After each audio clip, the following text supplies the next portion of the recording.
Chapter 7. Then Elisha said, Hear the word of the Lord.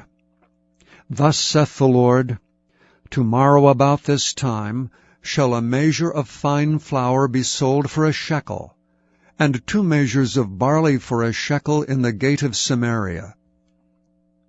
Then a lord on whose hand the king leaned answered the man of God and said, Behold, if the Lord would make windows in heaven, might this thing be? And he said, Behold, thou shalt see it with thine eyes, but shalt not eat thereof. And there were 4 leprous men at the entering in of the gate, and they said one to another, Why sit we here until we die?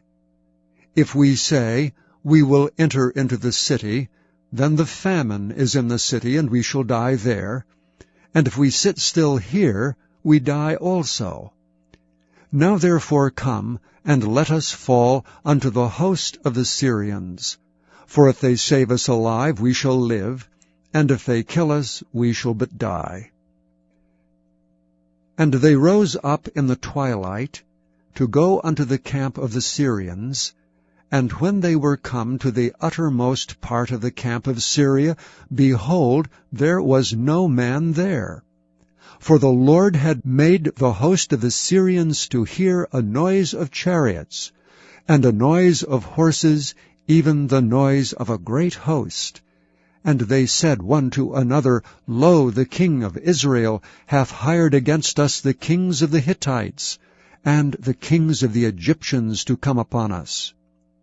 Wherefore they arose and fled in the twilight, and left their tents and their horses, and their asses, even the camp as it was, and fled for their life.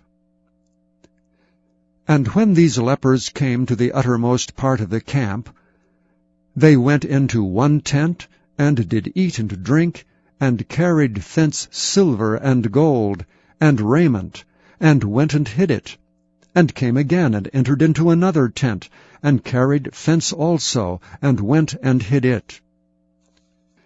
Then they said one to another, We do not well.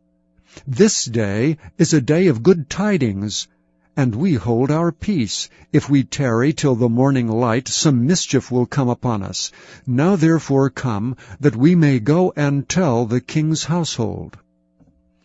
So they came and called unto the porter of the city, and they told them, saying, We came to the camp of the Syrians, and behold, there was no man there, neither voice of man, but horses tied and asses tied, and the tents as they were.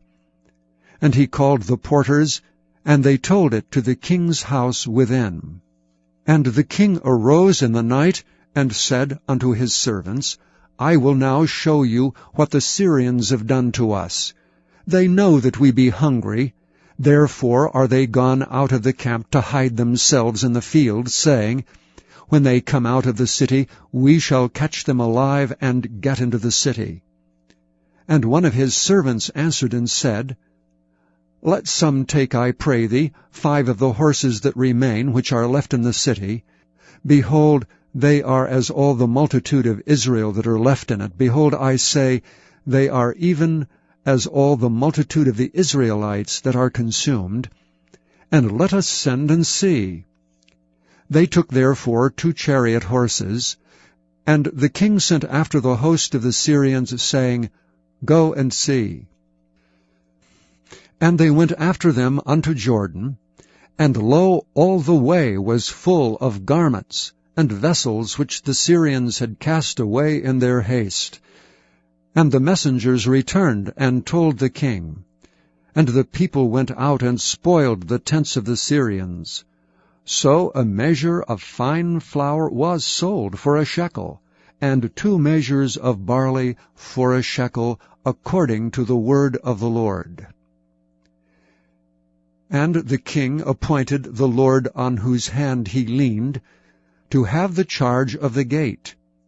And the people trod upon him in the gate, and he died, as the man of God had said, who spake when the king came down to him. And it came to pass, as the man of God had spoken to the king, saying, 2 measures of barley for a shekel, and a measure of fine flour for a shekel, shall be tomorrow about this time in the gate of Samaria. And that Lord answered the man of God, and said, Now behold, if the Lord should make windows in heaven, might such a thing be? And he said, Behold, thou shalt see it with thine eyes, but shalt not eat thereof. And so it fell out unto him, for the people trod upon him in the gate, and he died.